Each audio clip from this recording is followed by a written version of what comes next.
hear those opposite, and I'd like to say, so what do you say when Lifeline, for example, is reporting that 80% of its calls now relate to cost of living pressures? That is something that's happened under your watch.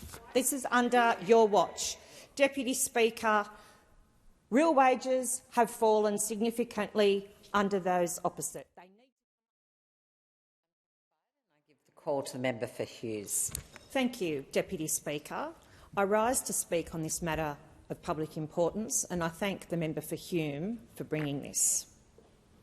Australians have seen a collapse of real wages under this government, and I've just been here and heard the member for Perth talk about everything but the collapse of real wages that has occurred under his watch and under the watch of all of those opposite. In simple terms, Deputy Speaker, a collapse in real wages means that prices are increasing at a greater rate than income and wages. And while the member for Perth has spoken a lot about IR and about closing the loophole legislation, and he spoke about childcare workers and he spoke about aged care workers, childcare workers in my electorate and aged care workers in my electorate know that every time they go to the supermarket, every time they fill up their car, every time they pay their rent, every time they pay their mortgage, it is costing more and more. It is taking up a far greater proportion of their take-home pay. And that is what this MPI is about. And if those opposite don't believe the member for Hume, they can maybe have a good look at what has happened last week with their own national accounts, which revealed we are now, Deputy Speaker, in a per capita recession. What that means is that we've now had 2 quarters where growth per person is negative. Productivity has gone backwards, and outside of the pandemic, this is the first per capita recession we've had since the mid-2000s, and that has happened after just almost only 12 months of this Albanese Labor government. Economic output per person in this country is going backwards under this government. That is what's being felt on the ground.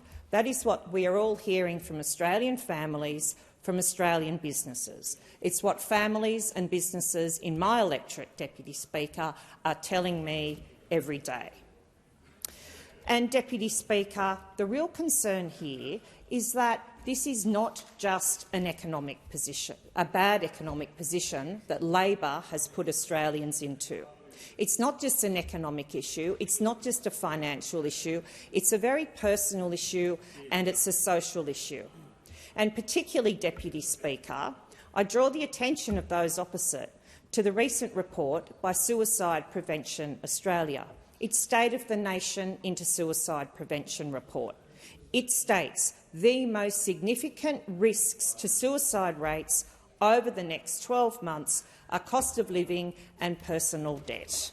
And, Deputy Speaker, that can be sheeted home to this government. This government has not got control of inflation. It has left everything to the Reserve Bank of Australia, who has at its disposal a very blunt instrument, and that is where it has had to increase interest rates, but 12 interest rate increases have occurred under this government. And we heard from Anthony Albanese when he was campaigning, Australians will be better off under this government. Australians are not better off under this government, and Australians now know that they are not better off under this government, and the evidence is there when we see productivity declining and real wages going backwards. And this demonstrates it is an economy under strain after a year of inaction on inflation under Labor.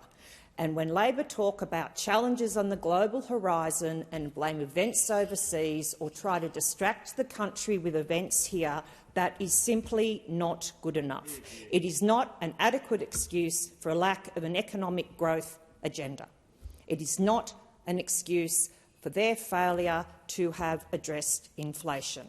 This government has an excuse for everything. It's events overseas or it's something else internally. It has excuses but no plan at all.